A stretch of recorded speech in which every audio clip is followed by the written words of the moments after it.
Coming up, Eduardo Saverin's renouncing his U.S. citizenship, but not so fast, say senators. We want your money first. Comcast is ditching data caps. Yay! It's only temporary, though, so don't get too excited. Android's fragmented. What's new? Oh, and Yahoo suing. All that and more next. Netcasts you love. From people you trust. This is TWiT. Bandwidth for Tech News Today is provided by Cachefly at CACHEFLY.com.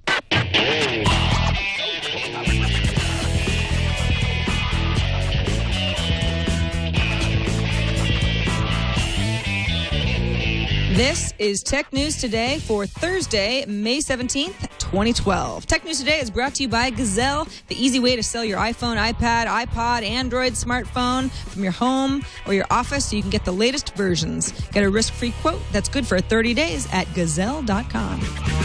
Welcome to Tech News Today. I'm Sarah Lane. I'm Iyaz Akhtar. And I'm Jason Howell. And Tom Merritt is off on assignment at AT&T Ballpark today. Right. But we are joined by Ina Fried, senior editor over at Mobilize at All Things D. Hi, Ina. Hey, how's it going? Thanks for joining us. We got quite a show today.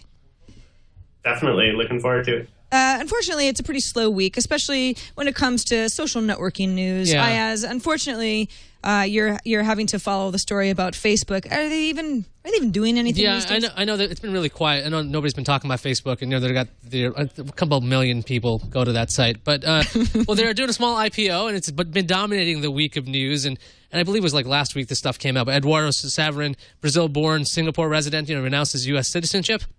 Well, people thought, he's doing this to avoid taxation. And at a news conference this morning, Senators Chuck Schumer and Bob Casey decided to unveil the expatriate. It's this little idea. Now, the funny thing is patriot actually stands for something. It's expatriation prevention by abolishing tax-related incentives for offshore tenancy. Oh, how catchy. Very catchy. A little slam on people who leave the country, in theory, to avoid taxes. Now, they said the act is to respond directly to Saverin's move, which they dub as a scheme that would help him duck up to $67 million in taxes. Now, the proposal would impose a mandatory 30% tax on capital gains of anybody who renounces their U.S. citizenship. And the plan would bar individuals like Saverin from ever re-entering the United States. Even as a guest or, to go to somebody's wedding, or you can't come back ever. You can't come back if you renounce your citizenship. And Saverin said to the Times before, this has nothing to do with taxes. I was born in Brazil. I was an American citizen for about 10 years. I thought of myself as a global citizen. Then he put out a statement today, quote, I am obligated to and will pay hundreds of millions of dollars in taxes to the United States government. I have paid and will continue to pay any taxes due on everything I earned while a U.S. citizen. So that's really worded as well, because Saverin, again, renounced his citizenship way back in September 2011. Now, tax lawyers say he's doing this for more than just capital gains reasons. But what are your guys' initial impressions of the senators deciding, if you leave the country, we're going to take your money, and you can't come back? Well, the idea is that the U.S. government loses out on many, many more millions of dollars that he would have had to pay right now he has to pay an exit tax. Mm-hmm. But if he was to, his heirs in the U.S. were to receive this money, they would have to pay a very hefty estate tax. Yeah, estate tax, exactly. So it's like, he's going to pay taxes either way. It's not as if he's evading taxes, which would be illegal. Right. This seems to be, everything I can see, you go, okay, well, wink, wink, I get why he's doing this. He's going to save many millions of dollars. And why wouldn't he, as long as he is within the right of the law? Now, this is one of the few areas of law which I actually have an expertise in. I have some kind of tax degree, and I studied this stuff. I studied international tax, and I studied this. And this is such a PR stunt by these senators. I got to say this, because this is a bunch of nonsense. This is not going to bring back a ton of money to the United States in the first place. People leaving or renouncing citizenship, it's a very odd concept. In the United States, we do something that's very unusual globally. We charge taxes to our citizens no matter where they are.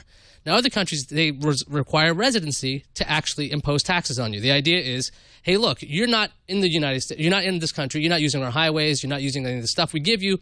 So why should we charge you taxes on stuff that you're not using?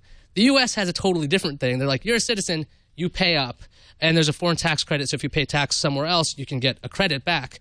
But this idea that it's like this is going to make any lick of difference to the amount of money that gets paid to the government is so far ridiculous. Now, maybe we don't cover enough tax on this show, but the thing is, if you really want a lot of money coming back to the U.S., this is a stupid move. Here's the idea. We have a guy who has a ton of money.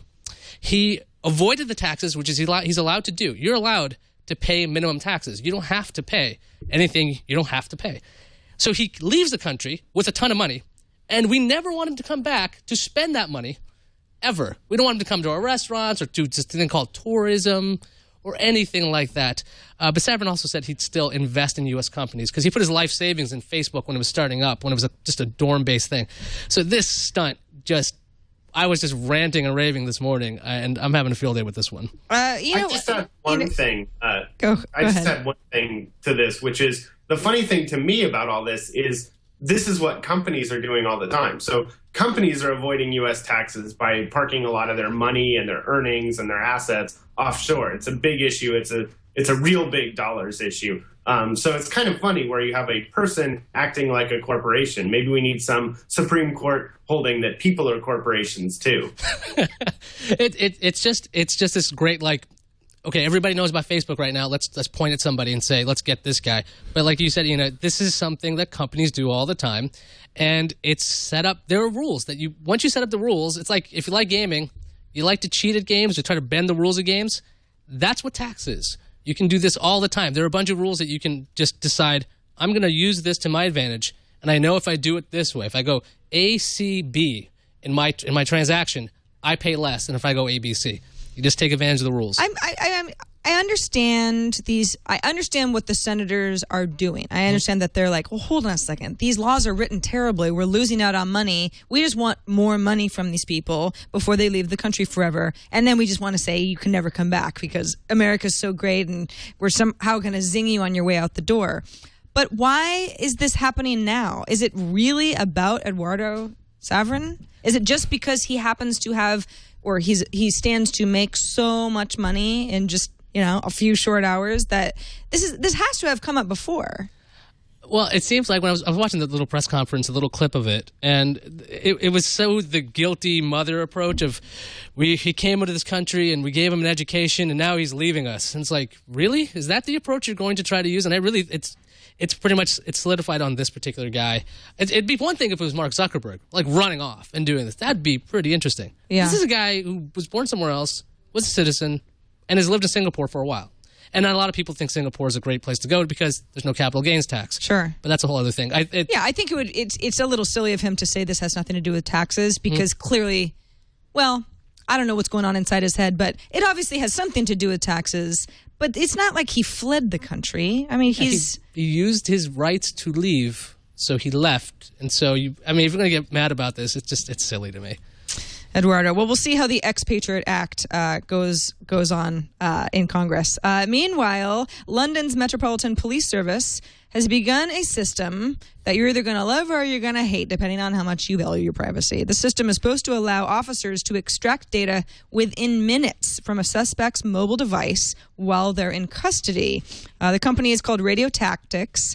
The device is CESO, ACECO, data extraction system. It's a touchscreen desktop interface. Can be used across the 16 boroughs in the capital over in the UK. Now you think, well, when?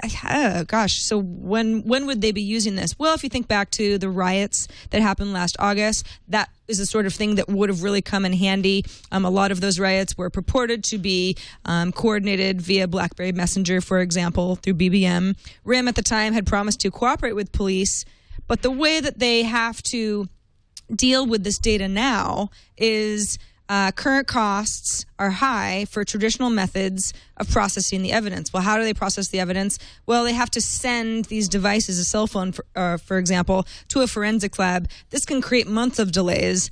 And particularly for what they call low-level criminal cases, it's a lot of wasted time. It's a lot of waiting when there isn't necessarily this is the sort of thing where if there's the technology where you shouldn't have to wait to just get the same information later, which they're already getting, this would speed things up quite a bit. Now, it's a classic case of the police saying this is only for people who are suspected of criminal activity versus the other side of this is a crazy privacy violation, this is a spying tool.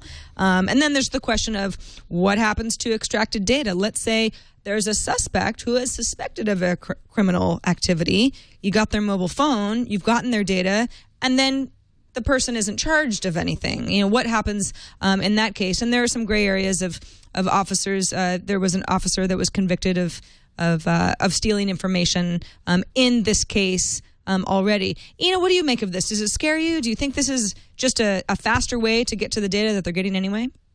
Well, I'm not opposed to technology that helps police legitimately get the information, but I definitely want to see that there were good protections in place in terms of when can authorities get access to the device. So the fact of the matter is today in the U.S., police can get access to devices and get the information off them. But if you make it easier, then you really have to have the rules in place that say when. And to me, the idea that suspected of criminal activity, that's not strong enough for me. Clearly the police can say, well, anyone they arrest or stop is somebody they suspect of criminal activity. That to me shouldn't be enough to have to turn over your cell phone and have all the information that might be on it in their hands. So, the technology is going to get better. So I think that's a given. I wouldn't blame the technology here. But because the technology exists, I'd want stricter rules in place over when do the police have access to that. And typically the standard in the U.S. is they would need a search warrant. The fact that I have a cell phone with me when I'm arrested doesn't give them permission to search it. I don't believe. I'm not a lawyer, so I'm not positive. But at least that's the protection I'd like to see. And that question of what happens to the data if you're not charged with anything is a very curious one too. Like, does it self-destruct? Can they keep it indefinitely? That seems to that needs to be solved as well. But there's an opportunity here, I guess, for phone makers. But our phone is uncrackable, even with this thing. I mean, this is a race, right? You have the authorities trying to make sure they can read what's on your phone, and then certain people will go, okay, well, I can lock my phone, I can do this, and then people end up throwing away phones with burner phones. So there's going to be this weird cat and mouse game for this for a long time. I'm sure there's going to be some carrier out there who's going to say, yeah, our phones are uncrackable. Go for it. Don't you think it's sort of... I'm a little surprised that hasn't happened yet, or at least not to my knowledge. I can't think of one company that's like, they encrypt of phones. Go ahead, Ina.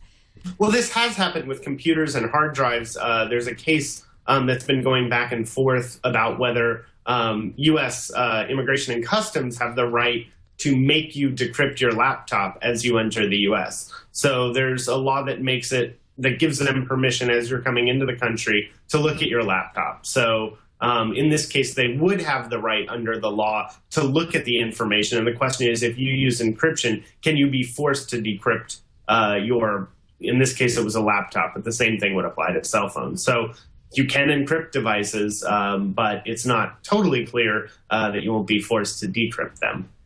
The Metropolitan Police Service, by the way, is a huge organization. They employ more than 32,000 officers, 14,000 police staff, 230 traffic wardens, 4,300 police community support officers. So potentially a lot of people who have more immediate access to data. Again, Ina, as you said, it's not so much about the technology, but now that the technology does exist, we start to have to pose questions of, well, what happens to this data? If they've got it and they're allowed to look at it, and I didn't do anything wrong, even though I was somehow lumped in with that angry mob that did something wrong, now what happens to me because that's my private information. Moving on now to Pinterest. Pinterest, you may have heard of it. It's pretty popular online. They just raised another $100 million in funding, which puts them at a 1.5 or so billion valuation. It turns out the biggest new investor is Tokyo-based e-commerce site Rakuten.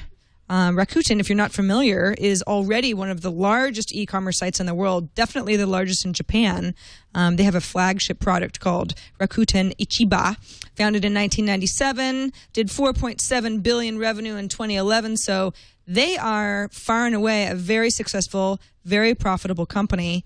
Pinterest had, in its first round, Pinterest was founded back in 2008. Prior to this round, they had raised about $40 million from a variety of venture capital groups. they aren't actually accepting money from any new venture capital. The original funders will basically be automatically part of this new round, along with this e-commerce site, Rakuten. I hope I'm saying that right. Ina, I know All Things D wrote this up. Does this seem strange? Is it odd for a company like Pinterest, which obviously so many venture capital firms would want in on, to kind of be shut out of this round? I think it's interesting. It's always interesting to see who the new hot investor is. It's interesting. I saw one tweet, and I can't remember who deserves the credit here. It's somebody other than me, but was saying, are they the new Yuri Milner? For a while, remember, the Russian investment group, they invested in Facebook, and they were the hot money. And, so it's interesting to see who globally is the big investor. And, this is an interesting name that most Americans aren't familiar with. One company you might be familiar with, they bought an early e-commerce site, Buy.com. So Buy.com is still around, and if you go there, it's actually run by Rakuten. And I have no idea how to pronounce it. It could be. This seems unusual because, a lot of times when we see that a lot of these companies raise money, they're by a bunch of people who just want to see a return on their investment, not necessarily even integrating with the service. But Rakuten's looking at they say they're going to have some kind of synergy with Pinterest, because if you're going to have a thing like Pinterest where it's like, again, I show you something I liked, something I bought, if you could somehow use Rakuten's e-commerce services to get that product, they stand to make a lot of money about that. Like we've said before, Pinterest, the number 3 social network out there, they get a lot of eyeballs, and it's so visual that it just seems like a given. It's almost like window shopping. Mm-hmm. So you might as well have an e-commerce element in there. And if Rakuten's the place, that they're already in on the ground floor, they could stand and make a ton of money. Seems like it was just a matter of time before a company, even though they didn't outright buy them, they've put in such an investment that it's like, to have Rakuten at that middle layer between me saying, ooh, Iyaz pinned these cool shoes, let me click on them, now I can buy them. And if I get funneled through to an e-commerce site rather than a variety of them, depending on where the link originated, as Pinterest is now, that doesn't necessarily diminish my experience at all, but it does create a very specific workflow to profitability because we're using their system. It's very interesting. Yeah, Rakuten, besides Buy.com, they've also, in the previous acquisitions, include Price Minister out of France, Aikida, which is now Rakuten Brazil, Trattoria, which is now Rakuten Deutschland, and Play.com from the UK. So they have a pretty good track record of acquiring and building something off of that. So best of luck to you guys. All right, we've got more discussion stories, a little bit more in the Facebook, Yahoo squabble, because we just can't help ourselves, plus some news from Comcast. But first, we want to thank Gazelle for sponsoring this episode of Tech News Today. You want the new iPad? I got it. You want the latest iPhone? Great. You want a really cool new Android smartphone that's being held up at the border? Hey, I'm not going to judge you. There are a lot of really, really, really cool devices that we all want, and usually that means that whatever device we're using is just, we're kind of done with it. But it's still worth something, right? That's where Gazelle comes in. You can sell your devices to Gazelle and get cash, real cold hard cash, to trade up for the stuff that you really want. Go to Gazelle.com. Get a risk-free quote. You can just see what your iPhone, for example, is worth. You're not actually doing anything yet. You're just getting a quote. The quote, by the way, is good for 30 days. So you don't have to worry about a new device coming out and all of a sudden that $400 gadget is now going to be worth just pennies. But as long as it's within 30 days, they will honor that quote. So do it today because, as you know, gadgets tend to lose value over time. If you go to Gazelle, that's Gazelle, by the way, .com, see what your gadget's worth, then you mail it to Gazelle for free. They even pay for shipping. I know shipping ends up costing a bit, but don't worry about it because Gazelle makes it as easy as possible for you to send them your stuff. And then you get paid fast. You get paid by check, PayPal. You can choose an Amazon gift card if you're a big Amazon customer, 5% more if you choose that option. And it's a great way to get cash and put that cash towards the latest devices. And if Gazelle, for whatever reason, can't sell, can't take your device for any fee, they will recycle it responsibly. We all know that there's batteries in these devices. You can't just throw them out anywhere. It's very important that you recycle them responsibly. So Gazelle can help you with that. Remember, just like when you drive a car off of a lot and all of a sudden that $18,000 Prius is now worth 15. Your gadgets lose their value too. So go to Gazelle now and get the best offer. Your risk-free quote is just waiting for you. Thanks to Gazelle for sponsoring this episode of Tech News Today.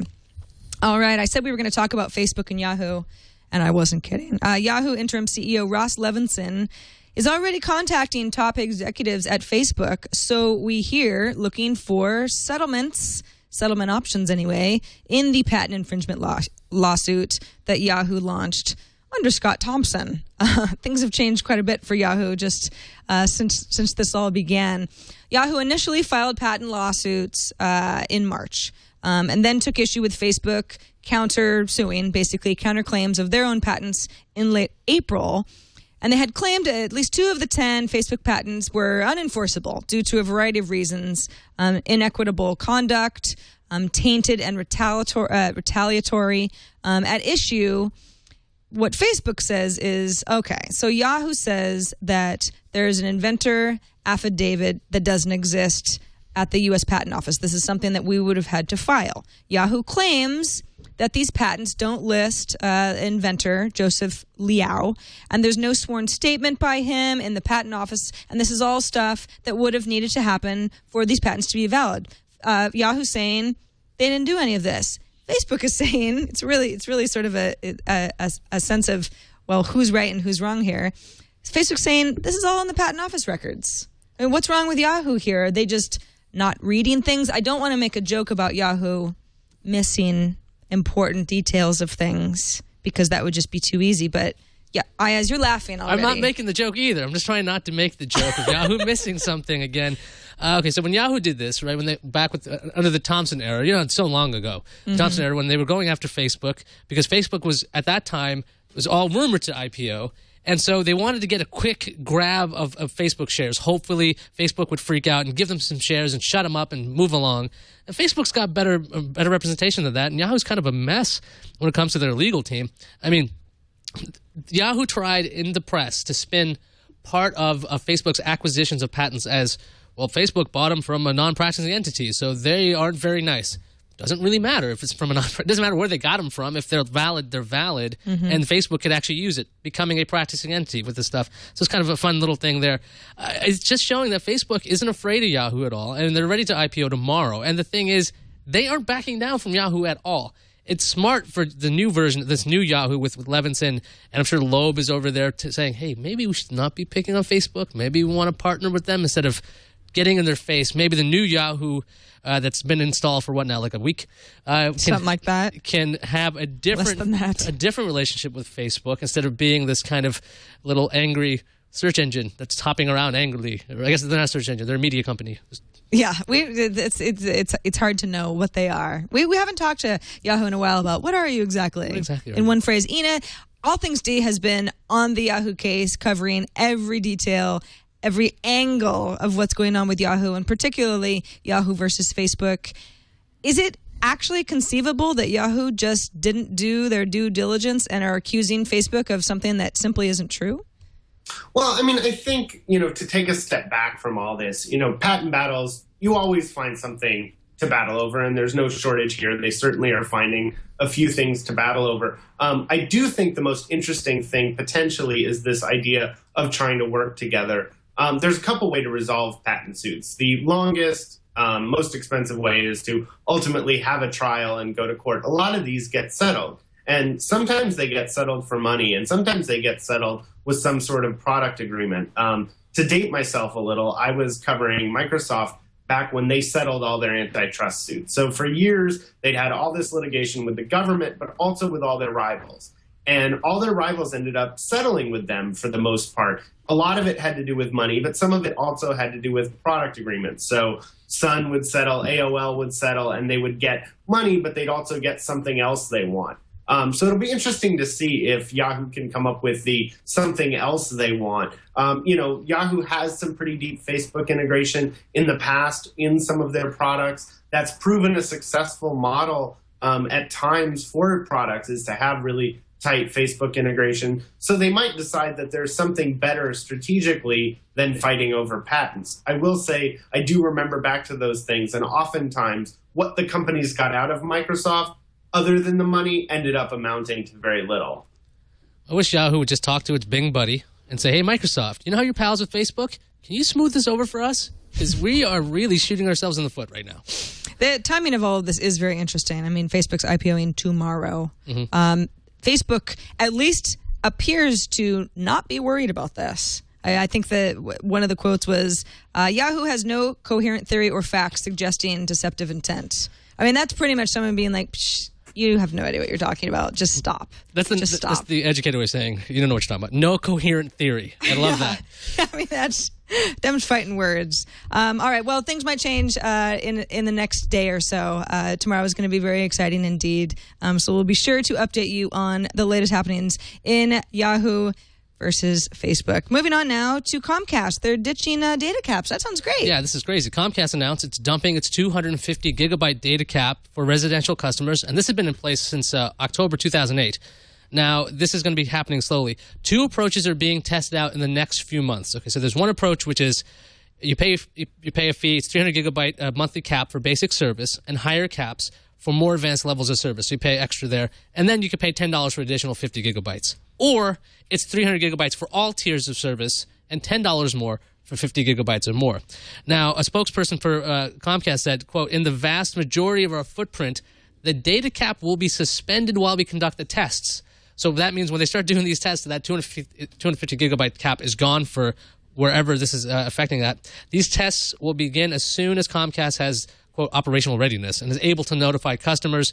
They have more than 18 million high-speed data customers. So if Comcast sends you an email, don't just chuck it out thinking it's spam. There's a chance that they're telling you that your cap has been lifted for the next couple of months. So this is a big move. Comcast did not say anything about whether Xfinity is going to count against your cap or not. It still looks like everything's the same. If you use Xfinity on Comcast, it doesn't count for your cap. So they're kind of dancing around that whole net neutrality issue. But caps are gone. For a limited time, and it'll right? be raised as to long 300. as these tests are being conducted, and then we just hopefully get caps that make more sense. You get 300, and then you could pay for some more. It's not like you're stopped or throttled or anything. Ian, are you going to go nuts once you're uncapped? Well, at the moment I have DSL, but I'm kind of in the market, so we'll see. I think I deal with this all the time on the mobile side, where spectrum is clearly constrained, and obviously we'll talk a little bit later about unlimited. But, we're seeing the same challenges even on some of these broadband data plans at home just because, people want to stream Netflix and they want to, just constantly do video, and that's going to blow through even the limits of these fairly fat pipes. I do think we're going to have to start to see a sense of what is feasible. Not everything that can possibly be pushed over an internet pipe can necessarily be affordably delivered. And I think one of the reasons that Comcast may want to lift the limits entirely is to get a sense of how much data would people use if they didn't have to worry about it at all. Because if you don't have a cap, that's what you find out. Does anyone else feel, if you want to go the paranoid route, that Comcast would love to lift caps temporarily so that we all get used to it? And then when they say, all right, now here are our new plans, we'd all say, we got to go to the very top tier because we consume so much data per month. That's just the way we live. Or we got so used to spending all of that that we end up going into the $10 for 50 gigs. Back. Yeah, or something like that. Okay, to get you addicted. Do we all have Comcast here, at least in studio? I have Comcast Internet. Yeah, I have Jason, Comcast. I've never hit the cap. Okay, and I'm a cord cutter. I get everything over Netflix. I get things through iTunes, gigabyte files. I upload my own videos. I do a whole lot of this stuff, and I've never once hit this cap. So 250, I know a lot of people around the world like 250. That's a lot of gigabytes as a cap anyway, because they're getting like 2 or 3. But 300 is not a whole lot more. I've just never run into this. Now I know it's. I don't want to say like this won't be a problem because as video quality increases, and speeds get faster, I'm going to eat up a lot more data faster. But I haven't run into this problem yet. So even if they up to 300 or unlimited, I don't think much things will change unless for some reason like 4K will start streaming and what else would I be getting? 5.1 audio downloads. Well, I think it's safe to say that that's going to happen eventually. It's not tomorrow, probably not during this testing period, but it is going to be an issue. I mean, these numbers have to grow with the data that we're going to be pulling in. But if that's the case, that is the case. And the thing is, at least I guess I'm most surprised that Comcast is willing to change. Yeah, I was just going to say, I wonder what has happened in the short term or near term that's convinced them to open it up, because it kind of seems like, especially in the mobile world, they're going in the opposite direction right now. Why suddenly, in the Comcast realm of plugged internet, are they going in the other direction, saying, actually, here, take more data? Is it just to appeal to the consumer to get more subscriber base? Or studies kind of proving that, this whole data cap thing isn't as much of an issue? Well, and apparently these have been around since 2008. Yeah. I mean, the world's changed a little, and I think they're modestly updating it, modestly upping the amount from 250 to 300. I think what they're saying is, look, we're giving a little bit more to everyone, and then, we do think there are going to be people that want more, and we're going to come up with a way of charging for that. Sure. All right, moving on to Android. It's really fragmented, or not really that fragmented, depending on how you read this research. 6-month-old OpenSignal Maps has been collecting data about Android users who have downloaded its app. Of the 681,900 devices cataloged by OpenSignal Maps, researchers spotted almost 3,997 to be exact, distinct devices. How is that possible? Well, they base this on different models, different brands, different API levels, versions of Android, a screen size that all played into it. So there are a lot of factors here. Now, of these findings, the Samsung Galaxy S2 reached 20 million in global sales back in February, so extremely popular phone, was also the most popular device that was running OpenSignal Maps with 61,389 owners downloading the app in the last 6 months. 270,144 Samsung devices overall. Who was number 2? HTC, by quite a bit, followed by Sony and Motorola. So OpenSignal Maps picked out 599 separate brands, a couple of them a little bit obscure. A 10.1-inch Hungarian tablet called the Concorde. Oh, I know that one. That's awesome. Yeah. I have no idea. Well, yeah. A dual SIM Indian phone known as the Lemon P1. Very popular. A Spanish entertainment tablet dubbed the Energy Tablet i724. Anybody? There are even 2 Fusion GarageBase tablets. But if you... I know. That's right. So if you look at this data, you think, okay, well, I get how they technically could say there were so many different instances of Android running that was slightly different from another version of Android. I think that what's clear is, if you're designing or developing for Samsung and HTC, you're probably in a very large majority anyway. As far as the OS itself, Android Gingerbread was by far the dominant version of the OS with 55.4%, which was down from 65.6% last year, I guess because more people are getting on Ice Cream Sandwich. But even according to Google's own recent data, over 64% of all Android devices are running Gingerbread.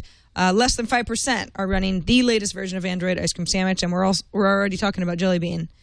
That's right. I think it's supposed to come out in November. That was like a report yesterday, I think.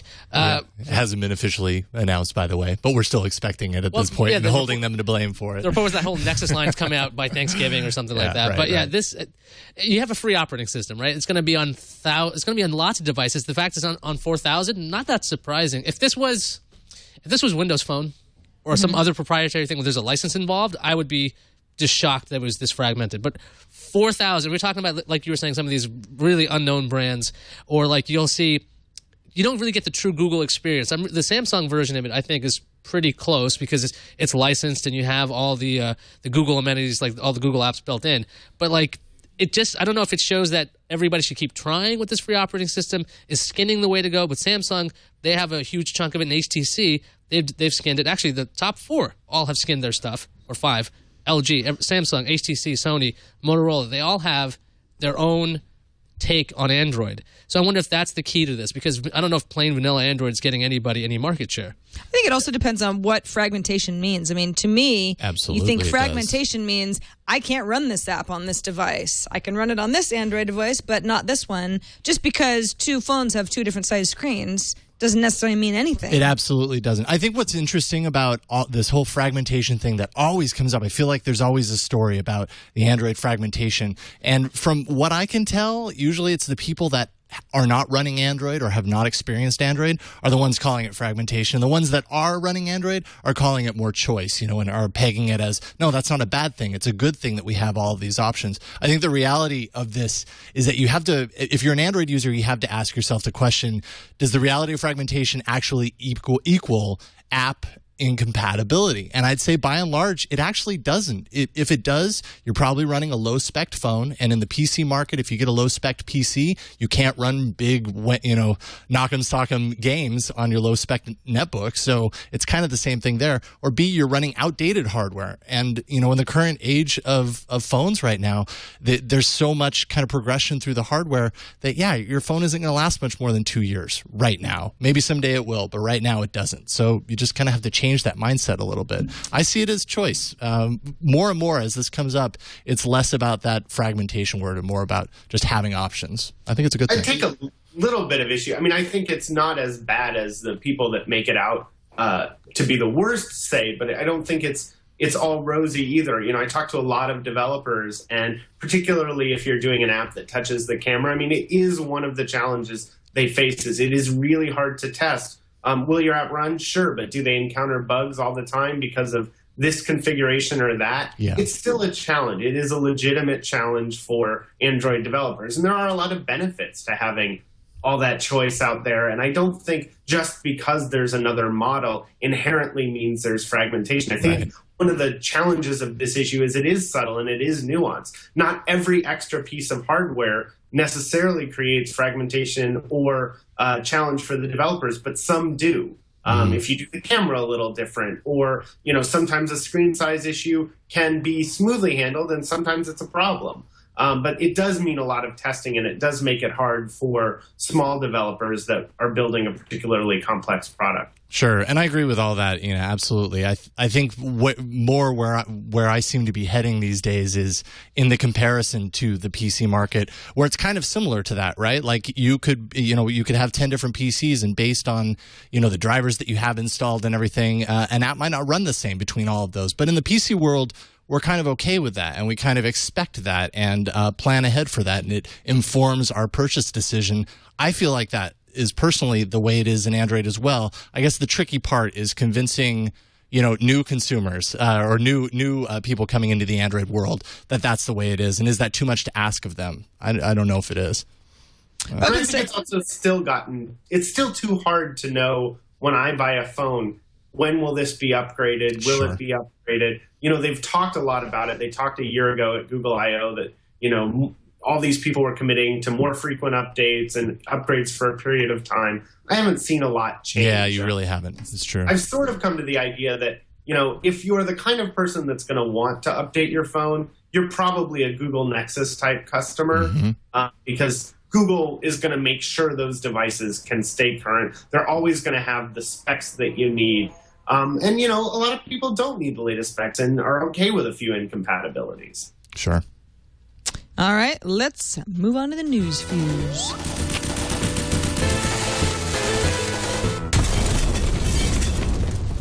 Sources tell All Things D and Bloomberg that HP will be cutting thousands of jobs in a move to restructure the company. The cuts could affect up to 30,000 of HP's current workforce, but the actual number is not yet pinned down. HP is expected to announce its restructuring effort next Wednesday, when it also presents its quarterly earnings.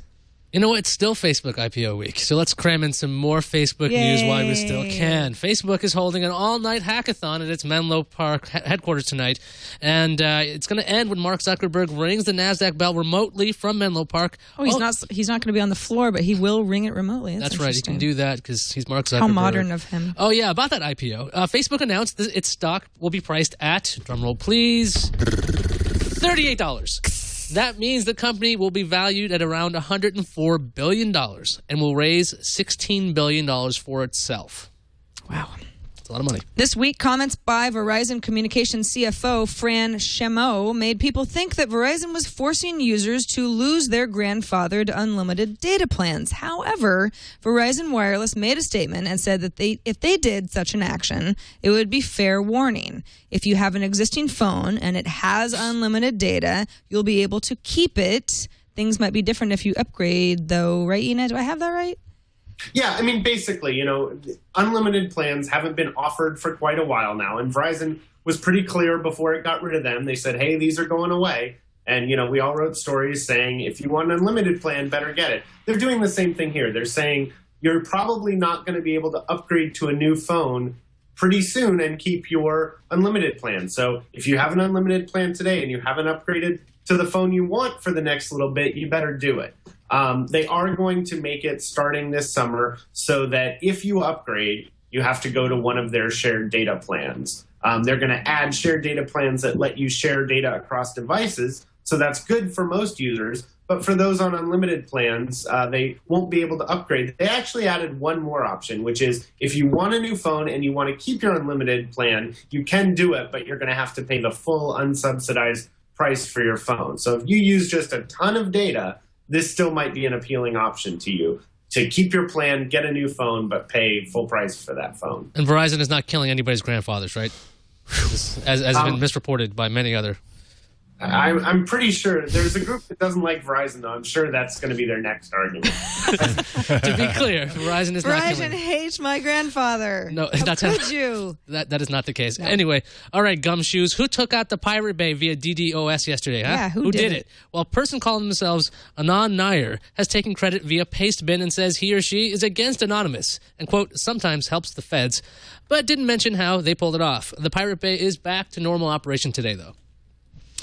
The FCC announced it will reserve some spectrum for wireless medical devices. Using medical body area networks, doctors could wirelessly monitor patients with wearable sensors. The FCC worked with the FDA to make this all work. Approval for that spectrum is subject to a vote scheduled for May 24th. That could help your grandfather. Ad Age reports that Amazon is pitching a deal to advertisers that will give them access to the Kindle Fire's home screen as long as they spend about $600,000.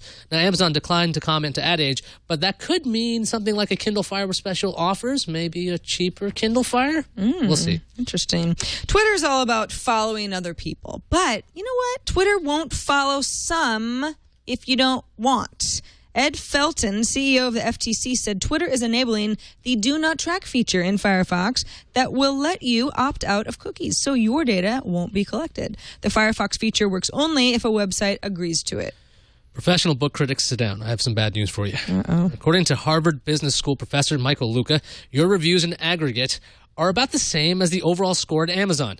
Luca's research was presented in a paper published last month and found some differences between the two sets of critics. Amazon reviewers were more favorable to first-time writers, whereas professional critics, they liked to heap praise on authors who had received awards. So these are professional critics not writing reviews on Amazon. This is like... I don't know if they're writing reviews on Amazon. Maybe there's overlap. But it's not as if they get some sort of a special star around their name or something. Professional critic writing on Amazon. Amazon is just aggregate. No, I think the professional critics get to have like a newspaper column. Right. Well, hey, we're in an age where... They're useless. I don't want to say that the critics are useless. Absolutely not. But I mean, when I'm going to look at a book, I always scroll down to the edge. If it's a really good score out of, I don't know, I guess more than 50 reviews, I feel pretty confident that by and large people really like this book, and I don't care if they're professional critics or not, because they're people just like me. All right, fine. Moving on to the randomizer. Randomizer. I don't know. Maybe they're not just like me. I just want to read good people books. Are equal. That's all. Welsh country town Monmouth. Sorry, I'm not very good at my That's Welsh in towns. Jersey. Might not think that it's a real big technical place, but you'd be wrong because they're the first town to collaborate as an entity with Wikipedia. It is the world's first Wikipedia town.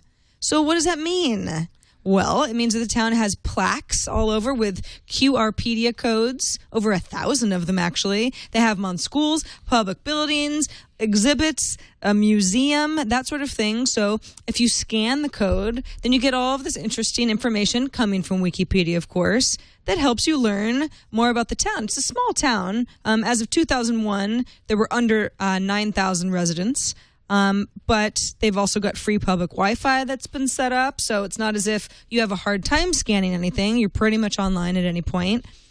Now, am I the only person who thinks, okay, well, it's a town in Wales, and his name is Jimmy Wales, and is that just coincidental, or is that cutesy, or haha, or why did they choose this town? You know, I thought that when I saw the headline, I thought, oh, maybe they renamed themselves Jimmy, so they'd be Jimmy Wales. But no, they went with the QR code.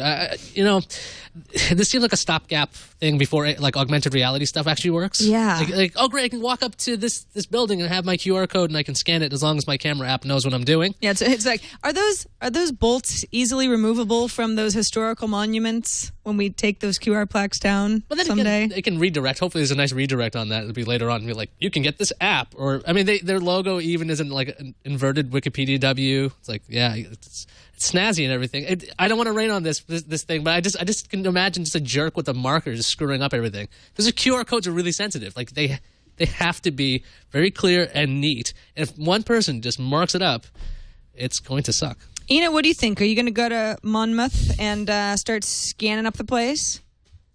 You know, QR codes aren't my favorite thing ever, but when you want a piece of information, I think we're starting to learn what they are. As I said, I mean, it's a stopgap. You know, NFC is a lot more elegant. But I do think this idea of collecting information and having it available when you want more information is nice. I think there's a lot of times where you're at a place and you have a question or what have you, you know, and sort of that collected wisdom. You know, today we have a lot of it centered on our computer or even our smartphone, but not necessarily organized by place.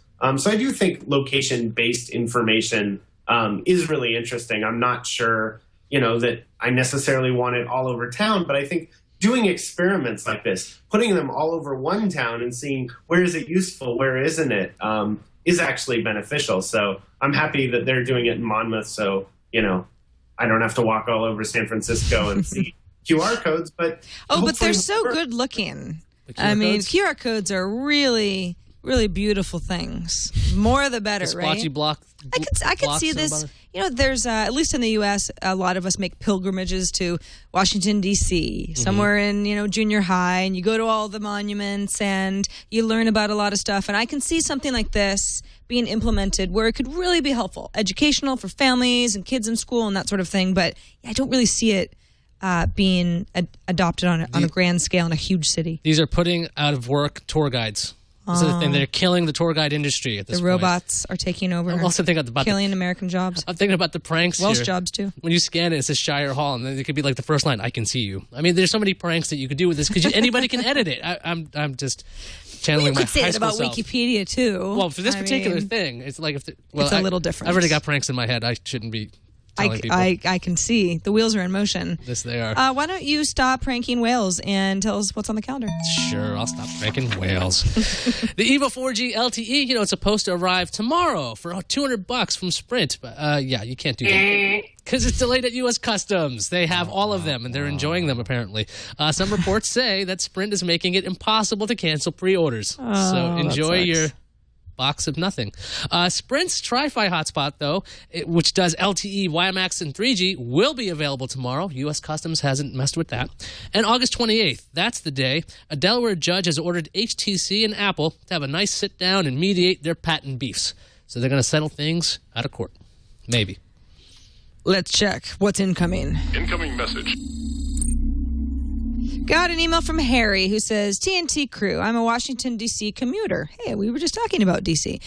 Anyhow, today a Blackberry bus pulled up to the Pentagon and said that they'll take 20 of us to our origin lot. Oh, okay, so they're going to take you back to where you commuted from. We jump on board, and they start passing out Blackberry playbooks and bolds, along with free bottled water and Blackberry swag. I used a playbook for the whole ride, and like every other review that I've read, I loved the hardware, performance was good, but I was unimpressed with the app world selection. I've used iPads and various Android tablets, and the playbook just doesn't compete with either, mostly due to app selection. Also, I can't see a compelling need for a tablet in my life right now. Perhaps the new Windows RT tablets might be able to compete. We'll see in the fall. Just thought you'd like to know about the lengths that BlackBerry is going to for new customers. Wow, BlackBerry bus.